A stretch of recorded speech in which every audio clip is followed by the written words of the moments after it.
Mesdames et messieurs, les chaînes que nous marquons aujourd'hui forment un pont entre les siècles, les générations, les professions également. Il n'est pas si courant finalement que l'action des hommes soit en mesure de se projeter aussi loin dans le temps. C'est donc un moment d'émotion, un moment d'histoire, un moment d'humanité, et puis c'est surtout un moment de volonté. Nous allons pouvoir marquer les premiers arbres qui vont être ensuite utilisés pour la reconstruction de Notre-Dame.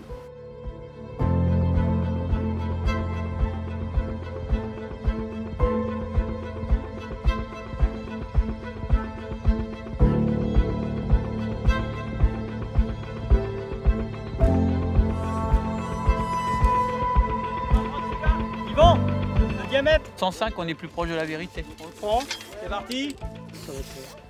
C'est vraiment fantastique de dire que nos arbres peuvent aussi rénover la cathédrale. Les cathédrales naissent en forêt. Utiliser le bois façonné, préparé par nos prédécesseurs depuis 200 ans pour un chantier aussi noble, c'est une grande fierté.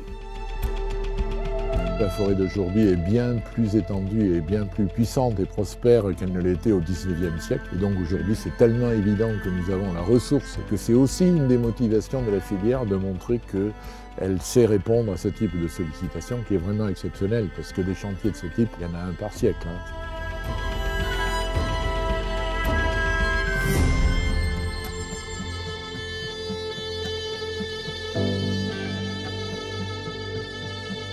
Moi, je voudrais exprimer ma joie et ma gratitude. C'est vraiment toutes les provinces de France qui participent à la reconstruction de cette cathédrale. Merci à vous tous, merci à la filière bois et vive la cathédrale Notre-Dame de Paris.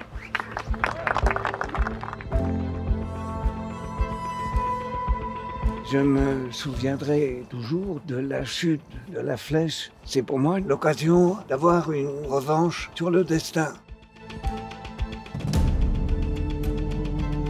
Quand vous irez à Paris, vous pourrez dire il y a un morceau de notre terroir qui est sur le toit, quoi.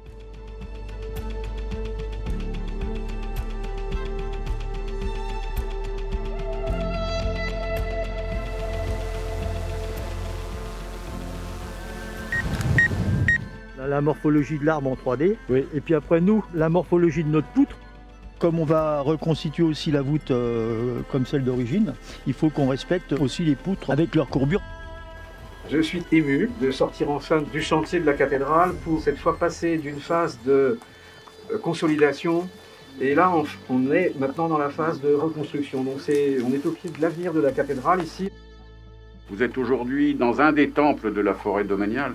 C'est donc un moment sacré auquel chacun des 8000 agents de l'ONF est très fier et très heureux de participer.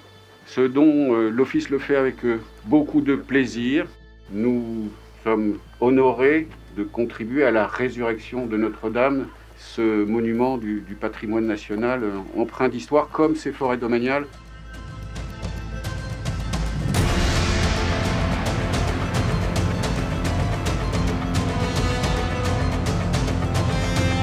On a en fait un critère, il faut que le bois soit très long, c'est une vingtaine de mètres. L'homme est intervenu pour que ce chêne pousse soit de la bonne dimension, de la bonne section, en vue d'être un jour abattu pour des pièces absolument remarquables comme celles qu'on cherche aujourd'hui. Nous, les forestiers, on ne travaille pas pour nous, on travaille pour demain. Ces forêts-là, c'est aussi notre patrimoine. C'est cette gestion continue pendant des siècles qui permet d'obtenir les plus beaux sujets. C'est l'héritage que nous avons et que nous allons transmettre à nos enfants.